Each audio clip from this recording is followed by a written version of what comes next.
नमस्कार, आप सभी का स्वागत है सत्कर्म योग चैनल में। मित्रों, इस पितृपक्ष में दही और चावल का एक आसान सा उपाय आपको हर परेशानी से मुक्त करा सकता है। इससे पितृऋण भी उतर जाएगा और पितृदोष भी समाप्त हो जाएगा। तो वीडियो को पूरा देखें और सबसे पहले कमेंट्स में जय पितृदेवता लिखें। मित्रों, हिंदू धर्म में किसी मनुष्य की मृत्यु के बाद उसका श्राद्ध कर्म करना अत्यंत आवश्यक माना जाता है।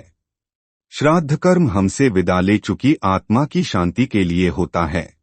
आत्मा की शांति यानी उस आत्मा को ये संदेश देना कि तुम्हारे वंशज तुम्हारे कृतज्ञ हैं और तुम्हारे अधूरे छूटे दायित्वों को संभाल लेंगे। ये कर्म विधि विधान से इसलिए किए जाते हैं ताकि उस आत्मा को उद्वेलित करने वाले भावों से मुक्त होने में सहायता मिल सके। विदा ले चुकी आत्माओं तक हमारी तीव्र भावनाओं की तरंगें पहुंच जाती हैं। इसीलिए कहा जाता है कि जो चला गया उसके लिए अपशब्द नहीं कहने चाहिए, क्योंकि हमारा प्रेम उस आत्मा को सबल बनाने में सहयोग करता है और घृणा उसे कमजोर बनाती है। उनकी याद में अपशब्द बोलना उन्हें विचलित करता है। इसलिए हमें जीवन देने वाले पितृजनों की आगे की यात्रा सुखद होने के लिए वंशजों के तौर पर ये हमारा कर्तव्य बन जाता है। ये कर्म न किए जाएं तो पितर रुष्ट हो जाते हैं और पितृदोष लग सकता है। और भी कई कारण हो सकते हैं पितृदोष लगने के और पितृऋण चढ़ने के। जब पितरों ने अपने जीवन में कोई गलती की हो या फिर बुरे काम किए हों तो उसके कारण पितर मृत्यु के बाद भी दुखी रहते हैं। भले ही वो कर्म पितरों के हों, लेकिन अगर इस ऋण को नहीं उतारा गया तो पितरों के उस पाप कर्म का फल पूरे वंश को झेलना पड़ सकता है। इसलिए पितृपक्ष में पितृऋण से मुक्ति से संबंधित उपायों को जरूर करना चाहिए। पितृदोष वो होता है जब आप पितरों के प्रति सम्मान प्रकट नहीं करते, श्राद्ध तर्पण न करके उन्हें नाराज करते हैं, तब लग जाता है। पितृ अगर नाराज हो गए तो उसके भी भयंकर परिणाम भुगतने पड़ सकते हैं। पितरों का अनादर करने से, उन्हें कष्ट देने से दुखी दिवंगत आत्माएं शाप देती हैं। और किसी व्यक्ति की कुंडली के लग्न भाव में और 5वें भाव में सूर्य, मंगल और शनि विराजमान हो तो भी पितृदोष बनता है। इनसे मुक्ति का दही चावल का बहुत ही प्रभावशाली उपाय हम बताएंगे। ये अगर आपने कर लिया तो आपको सारी परेशानियों से मुक्ति मिलनी ही मिलनी है। मित्रों, हिंदू धर्म में चावल का बड़ा ही धार्मिक महत्व है। इसका सफेद रंग शांति का प्रतीक होता है। साथ ही चावल पूर्णता का भी प्रतीक माना जाता है। पूजा पाठ में इसका प्रयोग इसलिए किया जाता है कि जिससे हमारे जीवन में शांति बनी रहे, कभी भी किसी चीज की कमी न हो। चावल को अन्न में सबसे श्रेष्ठ भी माना गया है। पितृपक्ष में जब पितरों का पिंडदान किया जाता है तो चावल के आटे से बनी पिंड का प्रयोग किया जाता है। अब पिंड बनाने के लिए सिर्फ चावल का प्रयोग ही क्यों होता है? पितरों को पके हुए चावल का या फिर आटे का ही पिंड क्यों अर्पित किया जाता है? तो इसके पीछे कई धार्मिक मान्यताएं हैं। इसे अत्यंत शुभकारक माना जाता है। चावल की एक खूबी होती है कि ये खराब नहीं होता। इसकी तासीर भी ठंडी होती है। पितरों को शांति मिले और लंबे समय तक उनकी आत्मा पिंडों से संतुष्टि पा सकें, इसलिए चावल के आटे की पिंडी बनाई जाती है। चावल का संबंध चंद्रमा से भी माना जाता है।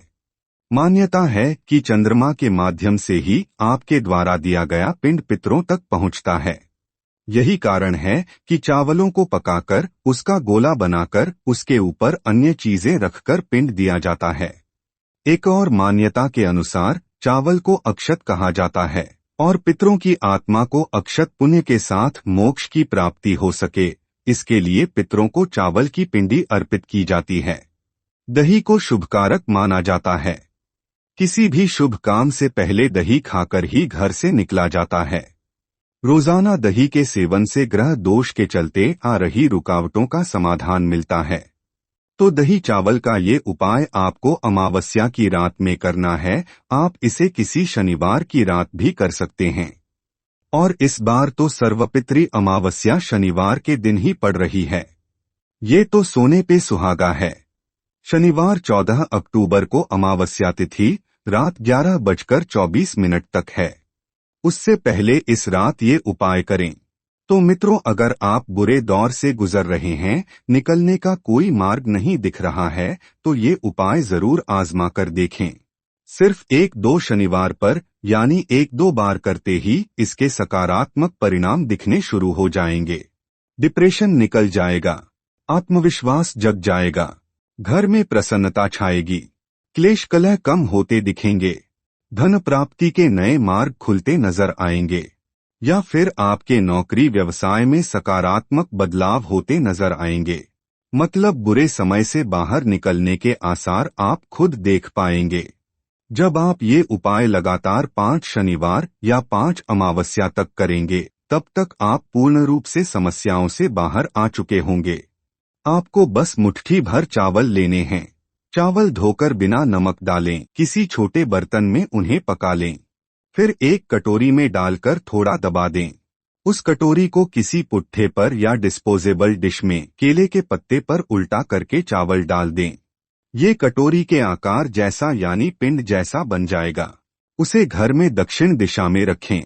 फिर उस पर 1 चम्मच दही डालें। उस पर थोड़ा हल्दी कुमकुम लगाएं। फिर हाथ जोड़कर अपने पितरों का स्मरण करके पितृदोष से मुक्ति की प्रार्थना करें। फिर इसे घर के मुख्य द्वार के बाहर साइड में रख दें। घर की दहलीज के समीप बाहर की साइड में इसे रखना है। राइट या लेफ्ट कहीं भी रख सकते हैं। सिर्फ 5 से 10 मिनट इसे रखना है। फिर उसे उठाकर घर के आसपास कहीं भी खुली जगह में, जहां कुत्ते बिल्लियां आती हैं, वहां जाकर रख दें। लौटते समय पीछे मुड़कर ना देखें। घर आकर घर के बाहर या बिल्डिंग के बाहर हाथ पैर धो लें। फिर अंदर बाथरूम में जाकर फिर से अच्छी तरह से हाथ पैर धो लें। फिर घर के मंदिर के सामने जाकर नमस्कार करें। फिर अपने काम में लग जाएं। अगर आप रात को इसे खुली जगह में रखने के लिए बाहर नहीं जाना चाहते, तो इसे घर में बेसिन के नीचे, जहां से पानी बाहर जाता हो, वहां रख सकते हैं। या फिर नहाने की जगह जहां से पानी निकल जाता है, वहां यानी ड्रेनेज की जगह रख सकते हैं। दूसरे दिन सुबह उठकर मौन धारण करके यानी किसी से बिना बोले इसे उठाकर बाहर कहीं खुली जगह में या किसी पेड़ के नीचे रख दें। फिर बिना मुड़कर देखे वापस चले आए। हाथ पैर धो लें। आपने जिस बर्तन में वो चावल पकाए हैं और जिस कटोरी का आपने प्रयोग किया है, उसे सीधा धोने के लिए डाल दें। बिना धोए उनका प्रयोग कहीं भी ना करें। और चावल भी बचने नहीं चाहिए। तो उतने ही चावल पकाएं जितने की पिंड बनाने में लगेंगे। बस इतना सा उपाय आपको सर्वपितृ अमावस्या से लेकर लगातार 5 शनिवार तक करना है, या फिर लगातार 5 अमावस्या तक भी कर सकते हैं। पितृऋण और पितृदोष से मुक्ति पाने का इससे बढ़िया उपाय कोई नहीं हो सकता। बस श्रद्धा भाव से इसे करें। आपकी सारी मुश्किलें हल हो जाएंगी। घर में बरकत सुख समृद्धि आएगी। कमेंट बॉक्स में अभी तक जय पितृदेवता नहीं लिखा है तो तुरंत लिख दें। शास्त्रों में हर समस्या का समाधान लिखा है, मैं आप तक लेकर आता रहूंगा।